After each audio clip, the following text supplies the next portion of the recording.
زندہ کرے گا۔ عقیدہ آخرت کا خلاصہ یہ ہے کہ اللہ تعالیٰ نے آخرت میں تمام مخلوقات کو زندہ کرنا ہے۔ اب مخلوق سے مراد صرف انسان اور جن نہیں ہے، بلکہ بعض روایات سے معلوم ہوتا ہے کہ اللہ تبارک و تعالیٰ جانوروں کو بھی زندہ کرے گا، پرندوں کو بھی زندہ کرے گا۔ تمام وہ مخلوقات جو جاندار ہیں انہیں ایک دفعہ پھر زندگی دی جائے گی۔ اسی طریقے سے جن بتوں کی مشرکین پوجا کیا کرتے تھے ان بتوں کو بھی زندہ کیا جائے گا۔ مفسرین نے لکھا ہے کہ بتوں کے اندر باقاعدہ روح ڈالی جائے گی، ان کو بھی زندگی دی جائے گی۔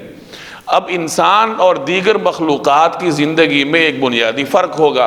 انسان ہمیشہ ہمیشہ کے لیے زندہ ہوگا، ابد الآباد تک وہ زندہ رہے گا، اس پر موت طاری نہیں ہوگی، جبکہ دیگر جو جانوروں کو یا درندوں کو اللہ تعالیٰ زندگی دے گا تو اس کا مقصد یہ ہوگا کہ دنیا میں اگر کسی جانور نے دوسرے کے ساتھ ظلم کیا ہے تو اللہ تعالیٰ مظلوم جانور کو موقع دے گا کہ وہ ظالم سے بدلہ لے لے، اور اس کے بعد ان دونوں کو حکم دیا جائے گا کہ فنا ہو جاؤ، پھر وہ مٹی بن جائیں گے۔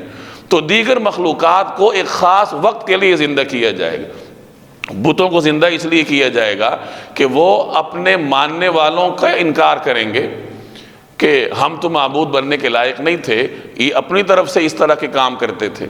اس طریقے سے بتوں کی پجاریوں کی سزا میں ایک قسم کا اضافہ ہوگا، ان کی حسرت اور بڑھ جائے گی کہ یہ وہ بت تھے جن کی دنیا میں ہم پوجا کرتے تھے، اور آج یہ ہماری سفارش کرنا تو دور کی بات ہے، یہ تو ہمارے ان کی بندگی اور ہم جو ان کی عبادت کرتے تھے اس سے ہی منکر ہیں۔